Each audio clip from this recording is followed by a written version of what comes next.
I think it's generally understood that sort of Dorian Yates' training style, 8 to 12, very heavy, very intense, builds this kind of enormous mass and density that you have.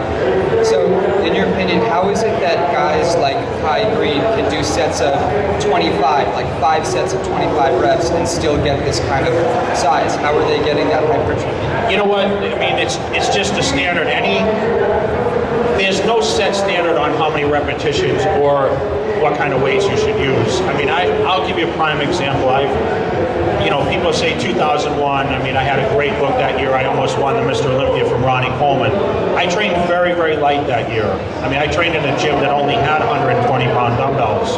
So for me, it wasn't necessary to train extremely heavy. Then, when I won the Mr. Olympia in 2006, I trained crazy heavy. And I had I had different looks.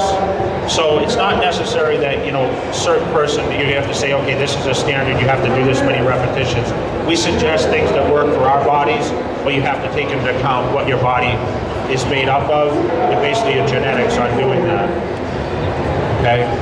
So that's a good point with the training. I mean, everyone always says what should you shoot for? I always tell everyone, to train repetition range between 8 to 12 repetitions.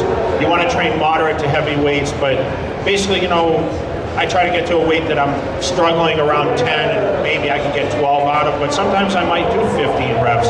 Sometimes on the leg press I may do 20 reps or squat 20 reps.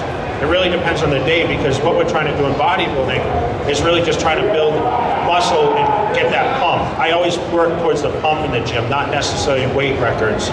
So I'm always going to the gym, I'm training set after set, and I'm a high volume trainer where I'll do 20 sets per body part, which is kind of heard of in a lot of people's regimens, but for me, I've always trained more for the pump in the sets and not necessarily going to failure every single set. I don't think that's necessary to do failure reps all the time. Sometimes it's good to show in some shock training, but for me, it's always been about training for the pump, and I think you guys have probably read that before in different articles by bodybuilders.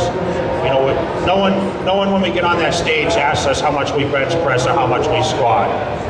There's guys in there that don't even train as hard as others, and they're doing better in the contest as those guys. So it really comes down to what you guys really feel in the gym, rather than what's to be said to be done. Okay.